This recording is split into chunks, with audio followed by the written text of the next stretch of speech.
मेरे दिव्य गुरुदेव श्री परमहंस योगानंद जी के द्वारा ये टॉपिक निर्विकल्प समाधि का एक अनुभव। गुरु जी के जीवन का अंतिम समय ईश्वर की अखंड समाधि अर्थात निर्विकल्प समाधि में व्यतीत हुआ, जो जून 1948 में आरंभ हुई।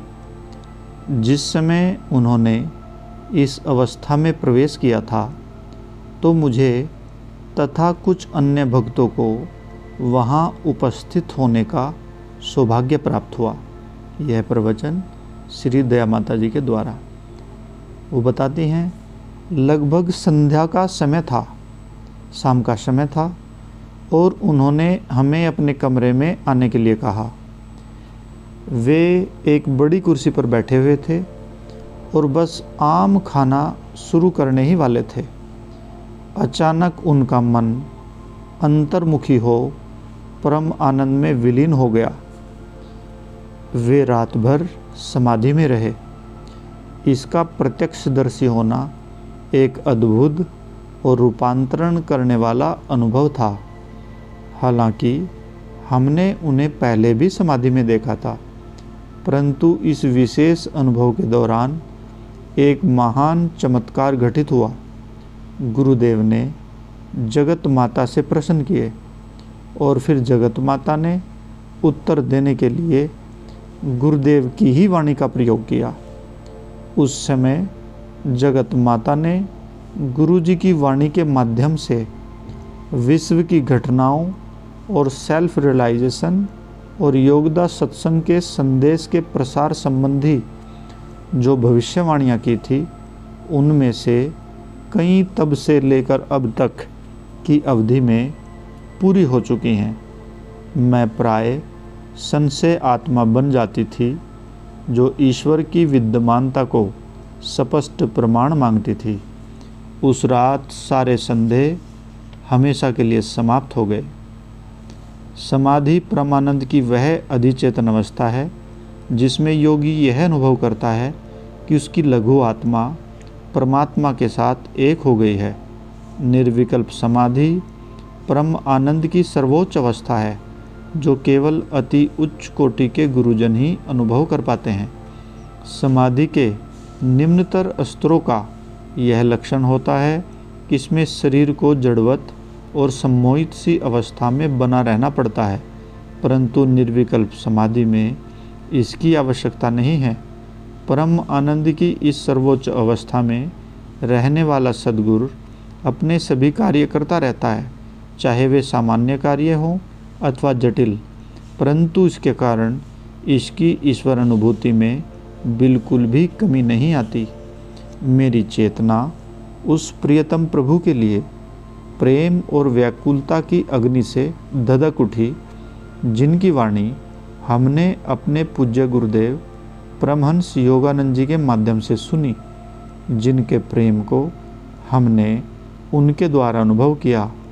समाधि के पश्चात गुरु जी ने हमसे कहा, मैं नहीं जानता जगत माता मेरे जीवन के साथ क्या करेंगी। या तो वे मुझे इस पृथ्वी से उठा लेंगी, या वे चाहती हैं कि मैं संस्था के कार्य से पीछे हट जाऊं और एकांतवास में रहूं।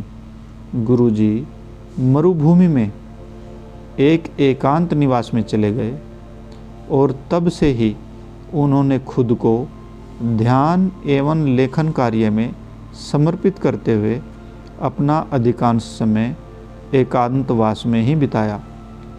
गुरुदेव के साथ अंतिम कुछ दिन फरवरी 1952 के अंतिम सप्ताह में गुरुजी को मरुभूमि में अपने एकांत निवास पर समाचार मिला कि उनको भारत के राजदूत श्री विनय रंजन सेन के स्वागत के लिए लॉस एंजलिस में भाषण देने हेतु निमंत्रित किया गया है।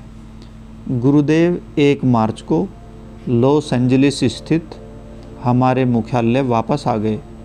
3 मार्च को गुरुजी के दिशा निर्देशन में हमने घंटों लगाकर श्री विनय रंजन सेन के लिए विशेष मिठाइयाँ और रसदार तरकारियाँ तैयार की। श्री सेन अगले दिन अतिथि के रूप में सेल्फ रियलाइजेशन फेलोशिप के मुख्यालय पधारने वाले थे।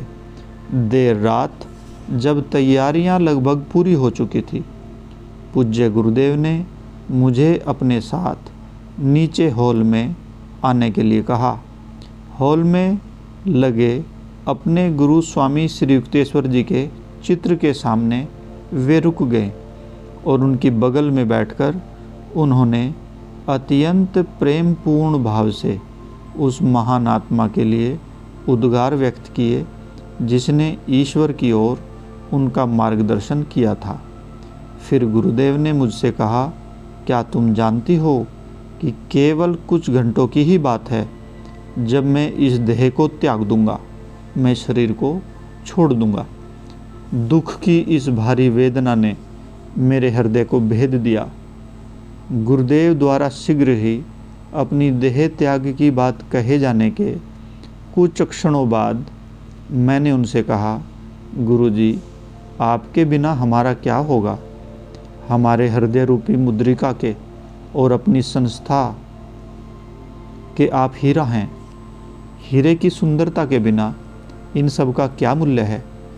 तब उस महान भक्त ने यह उत्तर दिया, इस बात को याद रखो, मेरे जाने के बाद केवल प्रेम ही मेरा स्थान ले सकता है।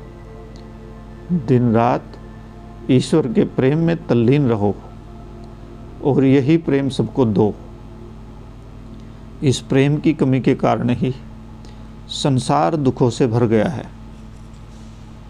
अंतिम दिन 7 मार्च को जब मैं गुरुदेव के कमरे में आई तो मैं अपनी आराम कुर्सी पर पद्मासन में बहुत शांत बैठे हुए थे। जब मैं उनके समीप गई तो उन्होंने अपनी उंगली अपने होठों पर रखी, यह संकेत करते हुए कि वे शांति चाहते हैं। उनका मन अत्यंत अंतर्मुखी था, ईश्वर में तल्लीन। उस कमरे में शांति एवं प्रेम के शक्तिशाली स्पंदन निसृत हो रहे थे। शाम को वे बिल्टमोर होटल गए जहां राजदूत का स्वागत समारोह होना था। उस रात गुरुजी ईश्वर के प्रति प्रेम के बारे में इतनी वेग से बोले कि समस्त श्रोता चेतना के एक अलग ही स्तर पर पहुंच गए। निश्चित रूप से उन श्रेष्ठ श्रोताओं ने इससे पूर्व कभी भी किसी को ईश्वर की विद्यमानता के विषय में इतनी अंतरंगता के साथ बोलते हुए नहीं सुना था। कई वर्ष पूर्व गुरुदेव ने भविष्यवाणी की थी, जब मैं इस देह का त्याग करूंगा तो मैं ईश्वर और अपने प्रिय भारत के विषय में बोलते हुए ही करूंगा। और उस रात पृथ्वी पर हमारे गुरुदेव के अंतिम शब्द ईश्वर एवं भारत के विषय में ही थे। उन्होंने हमें अपनी कविता माई इंडिया से ये शब्द कहे, जहाँ गंगा बन राय, हिमालय की कंदराएं और जनमानस रहे मग्न प्रभु चिंतन में अनन्य, ऐसी तपोभूमि को कर स्पर्श मैं हुआ परम धन्य। इन शब्दों के साथ उन्होंने अपने नेत्रों को कुटस्थ केंद्र की ओर उन्नत किया और शरीर त्यागते हुए धीरे से फर्श पर समाधिस्थ हो गए। पलक झपकते ही हम में से कुछ शिष्य उनके पास जा पहुँचे। उन्होंने हमें सिखाया था कि उन्हें समाधि के बाहर लाने के लिए हम उनके कान में ओम का उच्चारण करें। आनंद माता और मैं अपने दिव्य गुरु की ओर झुके और हमने ओम का उच्चारण करना आरंभ कर दिया। जैसे ही मैंने ऐसा किया, अचानक एक महान शांति और आनंद मुझ पर छा गया और मैंने अपने अंदर एक अथाह दिव्य शक्ति को प्रवेश करते हुए अनुभव किया। उस रात को प्राप्त आशीर्वाद मुझसे कभी अलग नहीं हुआ। शिष्य को गुरु के साथ सदा मानसिक और आध्यात्मिक समसर्वित बनाए रखने के लिए प्रयत्न करना चाहिए। एक ईश्वर प्राप्त गुरु के आशीर्वाद की शक्ति अतुलनीय होती है।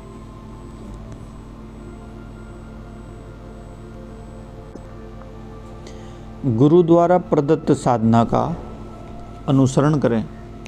हमारे गुरुदेव श्री परमहंस योगानंद जी द्वारा सिखाई गई साधना पद्धति हमें बताती है कि हम किस तरह महर्षि पतंजलि के अष्टांग योग को जीवन में लागू करें। सबसे पहले आते हैं यम नियम, अर्थात नैतिक एवं आध्यात्मिक तथ्य जिनका पालन सभी व्यक्तियों को आवश्यक रूप से करना चाहिए ताकि वे ईश्वरीय नियम के साथ एक समसवरतापूर्ण जीवन व्यतीत कर सकें। इसके बाद आता है आसन, अर्थात ध्यान के लिए मेरुदंड को, बैकबोन को सीधा रखते हुए उचित मुद्रा में बैठना। सही आसन में बैठना महत्वपूर्ण है ताकि जब मन ईश्वरानुभिमुख होने का प्रयास करे, ईश्वर की ओर मुड़े, तो शरीर द्वारा इसे भटकाया जाने से रोका जा सके। उसके बाद आता है प्राणायाम, अर्थात प्राण शक्ति पर नियंत्रण, जो अति आवश्यक है ताकि श्वास चेतना को देह के बंधन में न रख सकें। अगला चरण है प्रत्याहार, मन को अंतर्मुखी करना, जो पांचों इंद्रियों द्वारा हमारे पास आने वाली सांसारिक विकर्षणों से हमें मुक्त करता है। तब हम एकाग्रता और ईश्वर चिंतन के लिए मुक्त हो जाते हैं, जिसे धारणा और ध्यान कहते हैं, और ये हमें समाधि की ओर, अर्थात ईश्वर के साथ एकाकार होने की अधिचैतन्य अनुभव की ओर ले जाते हैं। ईश्वर का कोई चहेता नहीं है, वे सभी से समान प्रेम करते हैं। सूर्य कोयले एवं हीरे पर समान रूप से चमकता है, परंतु हीरा उस प्रकाश को ग्रहण करता है और प्रतिबिंबित करता है। अधिकतर व्यक्तियों की मानसिकता कोयले जैसी होती है, इसलिए वे ऐसा सोचते हैं कि ईश्वर उन्हें आशीर्वाद नहीं देते। ईश्वर का प्रेम और उनके आशीर्वाद तो विद्यमान ही हैं, इस मनुष्य को तो केवल उन्हें ग्रहण करना है। भक्ति के द्वारा व्यक्ति अपनी चेतना को एक हीरे जैसी मानसिकता में परिवर्तित कर सकता है ताकि वह ईश्वर के प्रेम और उनकी अनुकंपा को, दया को पूरी तरह से ग्रहण एवं प्रकट कर सके। तब उनके जीवन में शांति और परिपूर्णता आएगी। केवल थोड़ा सा ध्यान और अपने दिव्य रचयिता के प्रति सच्चा प्रेम मानव हृदय को शांति प्रदान करेगा और तब संसार की अवस्था वास्तव में सुधर जाएगी। गुरु के समक्ष अपने हृदय की भक्ति समर्पित करने और इसके फलस्वरूप गुरु से निशर्त दिव्य प्रेम और मित्रता को ग्रहण करने के द्वारा हम सीखते हैं कि ईश्वर के साथ सच्चा प्रेम करने का अर्थ क्या होता है। गुरु हमारे अंतर में ईश्वर के प्रति सच्चे प्रेम को जागृत करते हैं और सिखाते हैं कि हम किस तरह ईश्वर से प्रेम करें। जय गुरु जी।